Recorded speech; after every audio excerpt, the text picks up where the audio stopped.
Alam mo ba kung ba't marami ang napakahirap sa buhay? Inuna kasi ang damdamin kaya mga desisyon puro lang sablay. Gaya ng, inuna ng marami ang love life kaysa sa kabuhayan. Inunang matutong magmahal kaysa sa matuto ng kakayahan. Mas inunang palugdan ang damdamin kaysa sa realidad na alam ng kaisipan. Bakit natin nasabi na ito ay isa sa mga kamalian? Kasi ang pagpasok sa love life ay puro pagkakagastusan.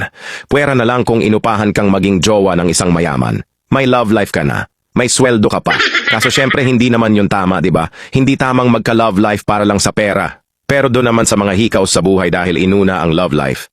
Alam mo bang parang nagmaneho ka na agad ng motor nang hindi mo na nag-aral magbike? Kaya ayon ang inabot ay disgrasya. Aray ko po. Away bati ang mag-asawa. Mga anak na mamalimos sa kalsada. Yung iba naman nagtitinda ng sampagita. Sabagay sabihin na natin biktima lang din sila ng sistema. Pero kadalasan may ambag pa rin ang bawat individual sa pinagdadaanan niya, yan ang resulta. Kapag damdamin ang inuna, Aray ko. kaya kabataan kung wala ka pang pamilya, kontrolin mo ang damdamin mo muna.